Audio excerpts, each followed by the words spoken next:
Hai, Assalamualaikum warahmatullahi wabarakatuh. Saya Ahmad Isyaduddin, wartawan TVPSS Tabura.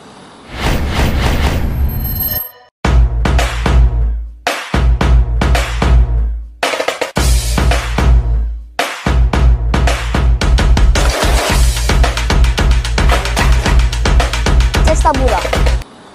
Bermula 25 Disember 2025 sehinggalah 8 Januari 2026, Tabura Free Market telah dibuka dan memberi peluang kepada ibu bapa dan juga murid-murid untuk menggunakan semula barangan sekolah secara percuma.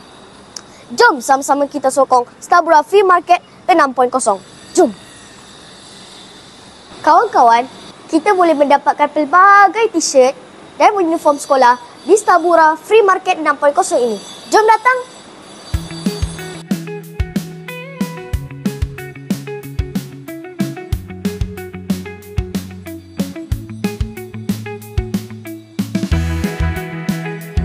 Assalamualaikum cikgu. Waalaikumsalam warahmatullahi wabarakatuh. Apa tujuan Tabura Free Market ini? Okey, program Free Market ini adalah program yang tahun ke-6 kerjasama di antara pihak pengurusan sekolah dan juga PIBG.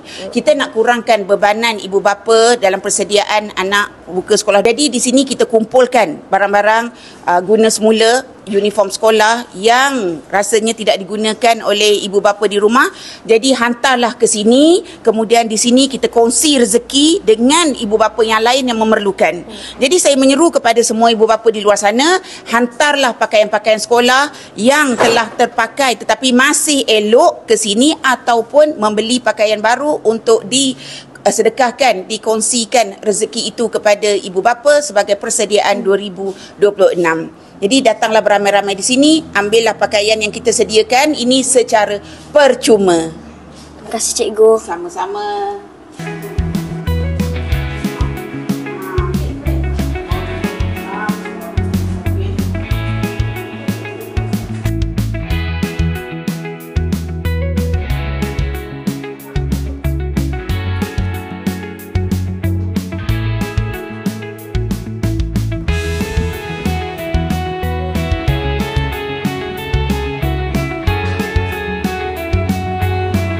Masih cantik dan elok lagi baju-baju ini. Jadi ibu bapa yang ada di rumah, sekiranya ada banyak lagi pakaian di rumah yang masih elok, bawalah ke sini untuk kita kongsikan rezeki kepada yang lain.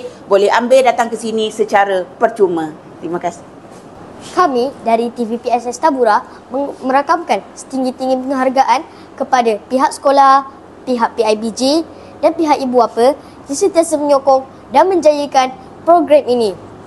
Ingat, ambil yang perlu, berkongsi bersama dan elakkan pempaziran. Mata kami, cerita anda. Jangan lupa like, share dan subscribe. Jumpa lagi. Bye.